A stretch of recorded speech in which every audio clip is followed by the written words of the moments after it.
how to become unstuck from self-defeating words and language. So this is take two, because in take one, for some reason, my volume was not working. Every time I hop onto a Zoom and come out of it, for some reason, my mic doesn't work. So here we are. I think it was a sign to say I need to record. I need to be short and brief.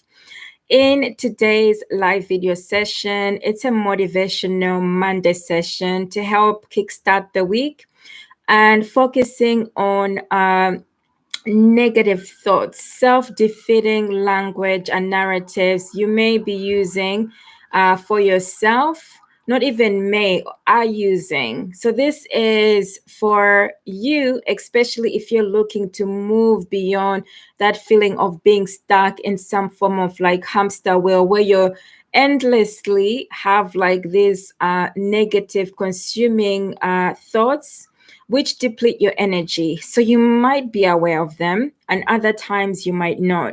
You might just be caught up in the day to day, and then by the time the day is over, you're exhausted. And in between all of that time, you've been saying words which are like blocking you from being able to move beyond life challenges. So this session is about recognizing that life happens. We are all human beings. It's not negating that life challenges happen. They do happen. It's more about accepting what is, acknowledging the life challenges you are confronted by, and then looking at solutions on how to then move beyond what has happened. So years ago, I was at an airport and this book caught my attention, and this is where I wrote a blog post about. So it caught my attention because it was like eye-catching, because you don't see something like this. And so this book is by Gary John Bishop. And basically, this is the book. It says, unf yourself, get out of your head and into your life.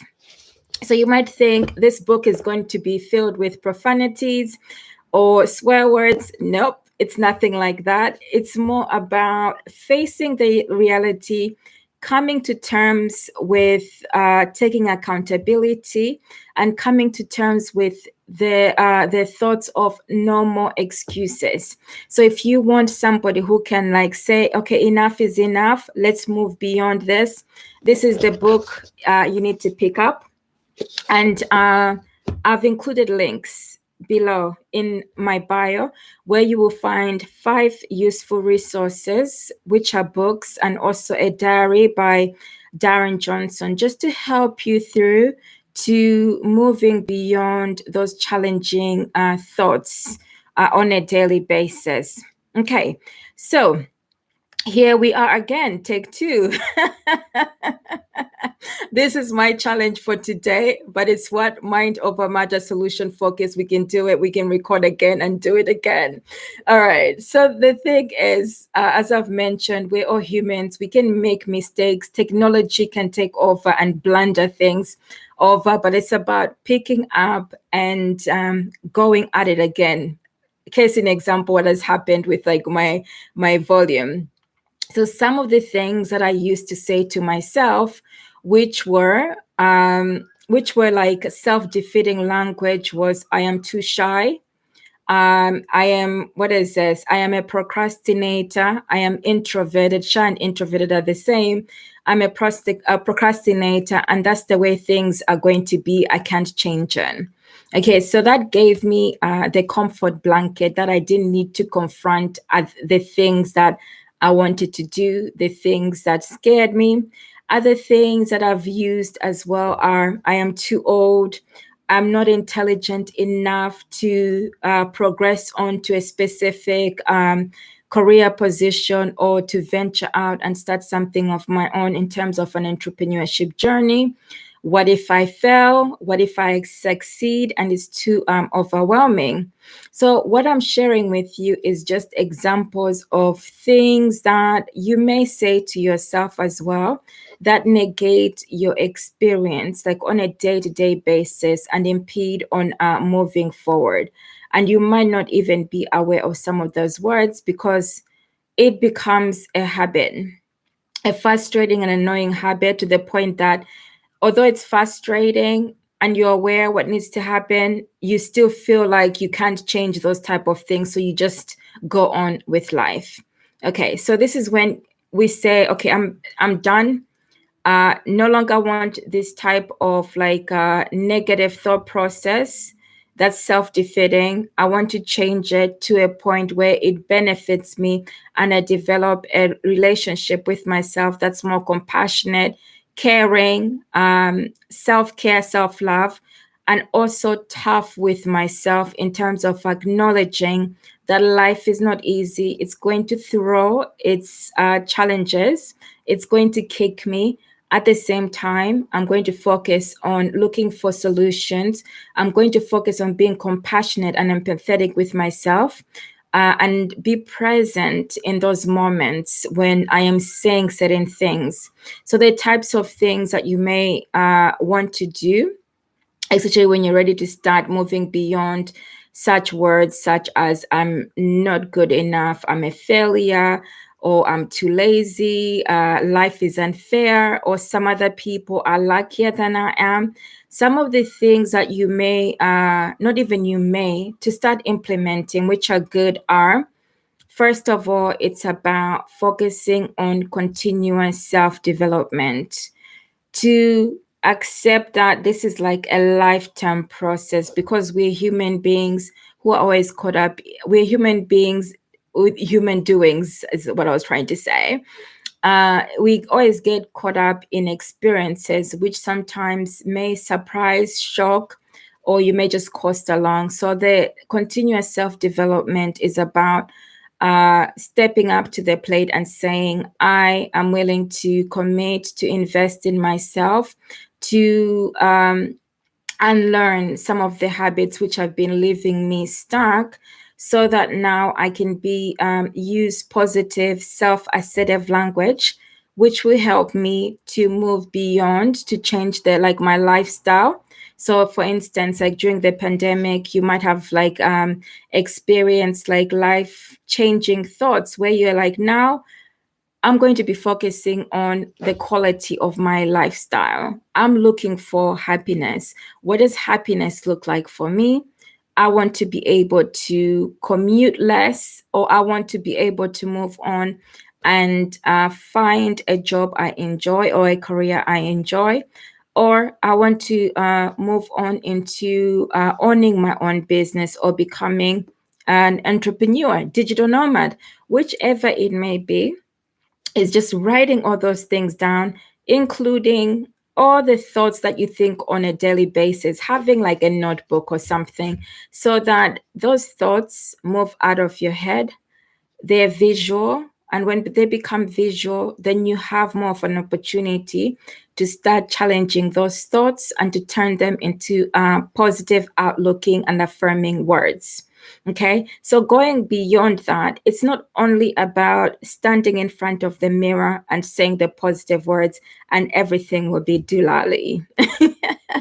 Everything will be okay and everything will be well. No, it is also about, on top of that, that's good practice still, but it's also about saying, what am I willing to sacrifice in my personal life in terms of materialistic things to invest in external professionals who can support me with my well-being? So whether it be mindset challenges or physical challenges, the area that you're looking to improve on, to proactively seek that out and then sacrifice the next best materialistic thing, in knowing that in the near future, this is when you are on par mindset wise and you're freer from within, then you will have all the material successes in the world, because your well-being, you will also enjoy it more. Your well-being will be different as well. Okay, so basically, long story short, I'm saying is it is worth investing in coaches, mentors, um, talking therapies, psychotherapists, whichever one you feel is best for you to help you out. And everything that I've mentioned is experiences that I myself have decided to invest in due to life challenges that I experienced, like from young adulthood into adulthood. I decided that I needed to put my hand up and say there's some things in my life which I can't do by myself, because mentally it's challenging, physically it's challenging. I need somebody else who's an expert to help me to move beyond those life challenges. Okay, so another thing is, yeah, so I've mentioned being present, and then the positive thoughts, writing things down. There's Gary Bishop's tips, which I'll leave you with, and also some quotes. Let me go back and see. Oh, yes, this is a quote that I like.